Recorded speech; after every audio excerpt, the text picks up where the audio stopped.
If you're on the hunt for toys in Hong Kong, this is what you're likely to find. Before other places took over the role of world's toy factory, this label and playthings like these were a lot more common in the city.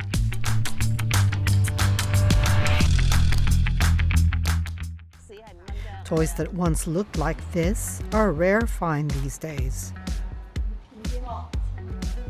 Hello， 我想問有冇香港舊式嘅飛行棋或者係鬥獸棋或者係嗰啲波子棋？你只係紙盒嘅？係紙盒嘅。紙盒嘅而家已經唔出㗎啦。咁而家有啲咩咧？波子棋係啊，呢款嘅而家膠嘅。咁你飛行棋咧就，如果紙盒嘅咧就呢隻有隻真係呢隻都好古老㗎咯喎，呢隻飛行棋都係古老㗎啦，鬥獸棋啊，康樂棋啊，最 basic 嘅呢個啦。啊，呢個都好耐以前嗰個竹籤㗎。我細個玩呢啲啦，玩咩？仲有玩嗰個找嗰啲畫字嗰啲咧，嗰啲沙巴嗰啲嘅咧，唔係沙巴嚟嘅，係嗰啲自己用米整嗰啲啊。Miss So is not the only one who remains nostalgic about these childhood toys. The owner of a Shaokewan toy shop renowned for its rare finds reminisces about his first toys. 即係見到買唔到、擁有唔到，就會喺做嘢嘅工作時候賺到錢，或者第一桶金之後買翻晒。我係一個例子，係啦，我係讀書時冇得玩，翻學冇零用錢，係啦，我直接出嚟做嘢係買翻晒。而第一次買嘅玩具係車仔，而最多屋企係亦都係車仔。Raymond's shop consigns toys for other collectors, and some made in Hong Kong toys are on display. 應該叫做50年代尾，有個馬克思嘅美國人嚟香港設廠。咁而當其時香港嘅玩具第一件應該係西瓜波。香港製造嘅話，其實都係喺80年前，即係79、80、81、82、83、84、85，主要就係寫翻佢 Made in Hong Kong 嗰個字咧。有啲咧就係寫 Empire， 呢個就嚟自一間鋪頭嘅貨尾啦。佢有一代而家已經去80幾歲啦。跟住仲有啲主要代工啦。香港當其時嘅穿梭機已經好聞名啦，而家當然唔係啦。These artifacts are a reminder of a time when Hong Kong was the world's largest toy manufacturer. But how did such a small territory become the world's toy manufacturing giant? The story began in the aftermath of World War II. Hong Kong, a British colony at the time, was then mainly a commercial outpost between China and the West. But following the Communist Party's victory in the Chinese Civil War, trade was drastically reduced. Although the situation was dire, Hong Kong had several advantages that it would leverage to become an export-driven economy. Capital and investments from industrialists, hundreds of thousands of workers who fled the Civil War, and a major Western market. These laid the foundation for Hong Kong's industry. Factories in the city's Kwun Tong and Kwai Chung districts employed thousands of workers, producing textiles, electronics, and, of course, toys for export. The two industries that really built Hong Kong was garments and toys. And everybody else learned as they went along. We learned from the Americans. We learned from the English. That's where we learned first.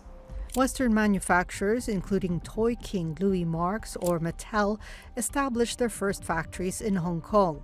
From there, a first generation of toy manufacturers emerged.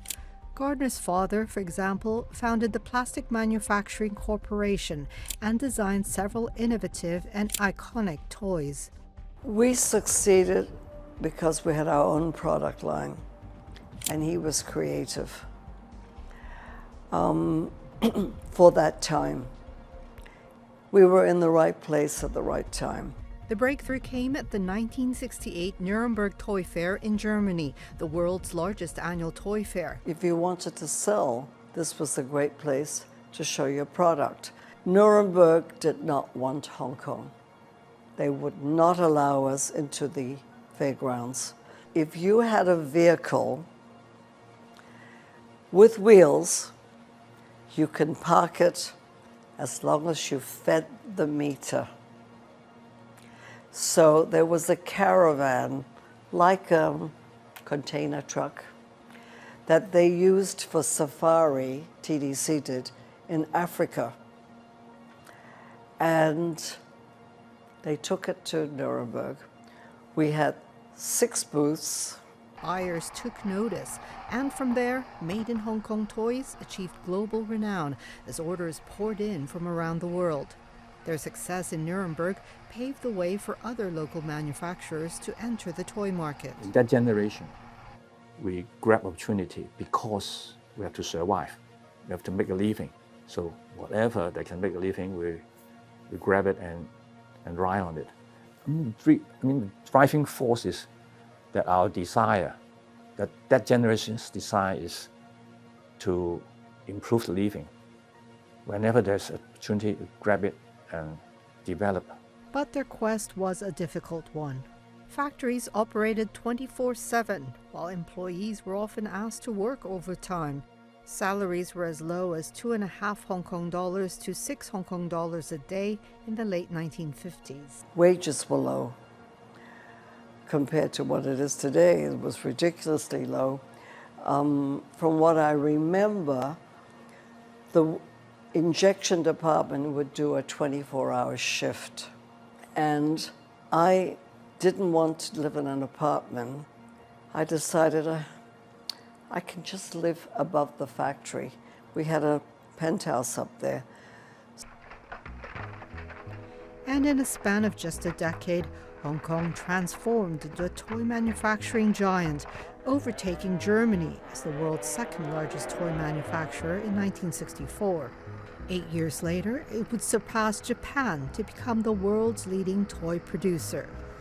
The toy industry make a big contribution to Hong Kong and to wherever it goes.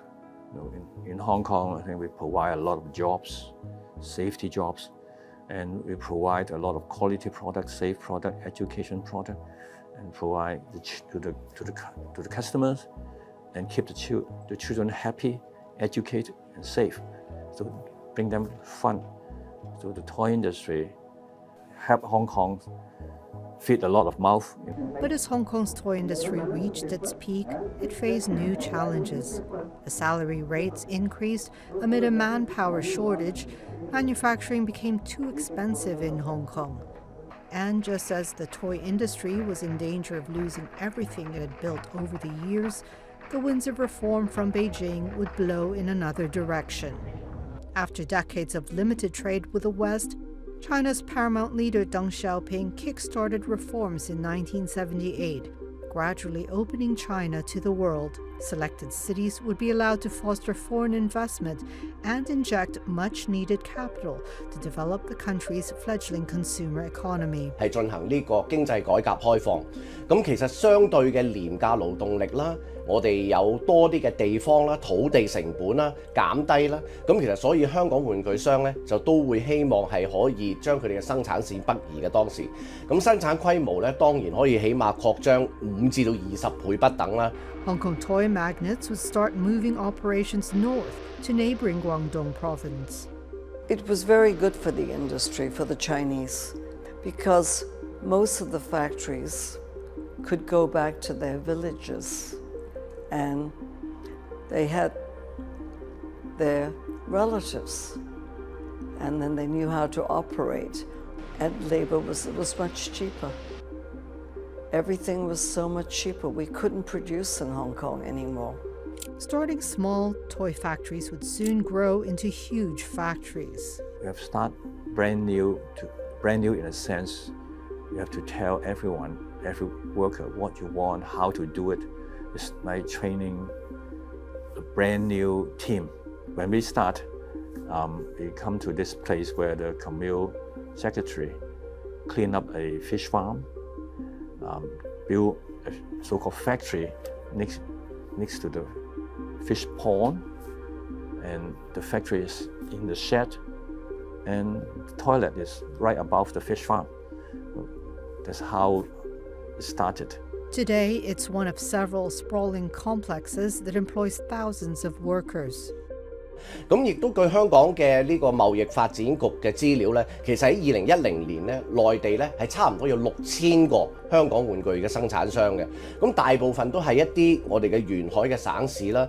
咁亦都估計咧有4000個咁上下嘅玩具生產嘅廠咧，就係設於呢個廣東省，大部分咧都係港資嘅廠嚟嘅。With factories moving north, toy manufacturers kept their office headquarters in Hong Kong. And while Hong Kong may no longer be a one-stop toy manufacturing hub, it has moved up the value chain by coming up with original designs.